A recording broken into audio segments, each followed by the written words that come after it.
पुणे आंतरराष्ट्रीय विमानतळाच्या धावपट्टीवर कुत्रा आला, त्यामुळे विमानाला 1 तास लेट झाल्याची घटना घडलेली होती। त्यानंतर विमानतळ प्रशासनाने महापालिकेच्या श्वान पथकाला पाचारण करून धरपकड मोहीम राबवली। या मोहिमेमध्ये 5 कुत्र्यांना पकडण्यात आले।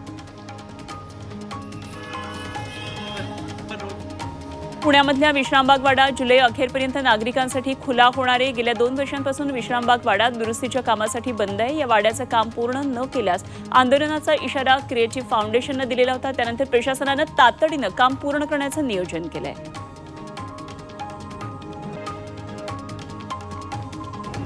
पुण्यामध्ये इमारतींमधून कार्बन उत्सर्जन कमी करण्यासाठी कूलिंग ॲक्शन प्लॅनची अंमलबजावणी करण्यात आली आहे। राज्य हवामान कृती कक्षाचे संचालक डॉक्टर अभिजित घोरपडे यांनी माहिती दिली आहे। याद्वारे कार्बन उत्सर्जन कमी करण्याचा प्रयत्न करण्यात येतोय। लोणावळ्यामध्ये पर्यटकांची संख्या आणि वाहनं वाढू लागलेली आहेत। लोणावळा ते भुशी धरण मार्गावर पर्यटक रस्त्यावर वाहनं लावून सेल्फी घेतात, त्यामुळे प्रचंड वाहतुकीची कोंडी होते।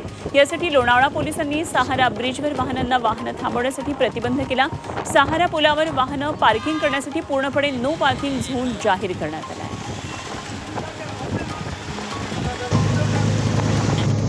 लोणावळ्यात पर्यटनासाठी आलेल्या काही पर्यटकांकडून स्टंटबाजीचे प्रकार वाढलेले आहेत, त्यामुळे अपघातांची शक्यता निर्माण होते आणि त्यामुळे स्टंटबाजी करणाऱ्या पर्यटकांवर पोलीस आता कारवाई करतात। नुकतेच स्टंट करताना 3घांवर लोणावळा शहर पोलिसांनी कारवाई केली। लोणावळा शहर पोलिसांनी पर्यटकांना सुरक्षिततेचं भान ठेवण्याचं आणि स्टंटबाजी टाळण्याचं आवाहन केलंय।